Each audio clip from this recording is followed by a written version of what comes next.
I fell in love with Meisner's technique the moment I read his book, because I knew that what I was reading wasn't just the writing of a great actor, but of a great teacher. He had taken the fundamental problem that actors face of how to be present, 100% present in a scene, how to have a completely open and available emotional system. And he had created an entire curriculum starting with the foundation of how to do that. And I'd taken so many acting classes where nobody taught you the foundation. Nobody taught you how to do that. They just threw you into a scene with all of the complexity and then tried to take out one little thing that you weren't doing right, or that thing. That's like trying to give someone an algebra formula, teaching someone algebra when they don't know the math facts. They don't know how to add and subtract and multiply and divide. And you give them a formula, and then they fail. And then you say, oh, okay, well, let's work on this little part here. So let's back up. Okay, you don't know how to add. So this is how you add. Let's see if we can bring that into the formula. And then you try the formula and you fail again. Oh, because you don't know how to subtract. Well, let's back it up. How many times are you going to do that without getting completely frustrated and just give up? So what Meisner had done, and I saw that he had done this, was he had created a way to work that foundation, to get that open and available emotional system, and then to add in the complexities of doing a scene, of doing a play, of doing a movie, of performing, of building a character, all the stuff that you add in once you are 100% present. As a teacher, I can respect that he did something by having this structure that was way ahead of his time. If you ask a teacher now about scaffolding, they can tell you exactly what it is, because it was theorized actually the term was first used in the 70s by a researcher named Wood and his fellow researchers. It was published as Wood et al.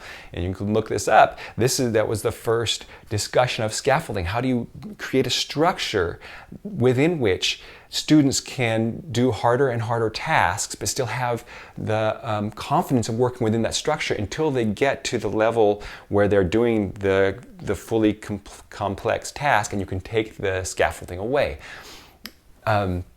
Meisner did this just instinctively before anybody even talked about it. And the great thing about being a teacher and using that system is I can bring students in and start them through the system, and then I can watch them and I can see when they're ready to be challenged, moved a little bit farther along, when they need to practice that skill before, and then when they really need a push. This is another really common now theory called ZPD, the zone of proximal development. The idea being there's the stuff that you have mastery of already. Then there's the stuff that you want to reach, but that you're not ready for. And to try and teach someone that usually would lead to failure and frustration. But closer to what they can do, there's an area that's challenging, but they can achieve it with a little bit of help, and they can learn it, and they can take that step. That's the zone of proximal development, that sweet spot for learning.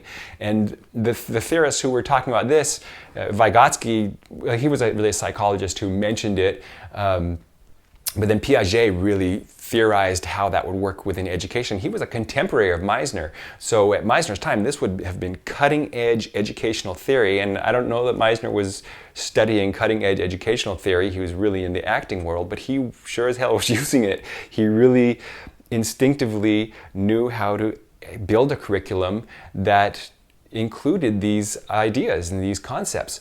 So as a teacher, I love to teach people using the Meisner technique, because I get to do what I naturally do anyway as a teacher. I'm a teacher at heart, and I love to watch a person. I used to teach martial arts, and I was very good at breaking down body motion. Oh, I see what the foundation is that's lacking here. So then create exercises to build the foundation, and then work your way up through different exercises till they can do the full technique, whatever it is, spinning roundhouse, whatever.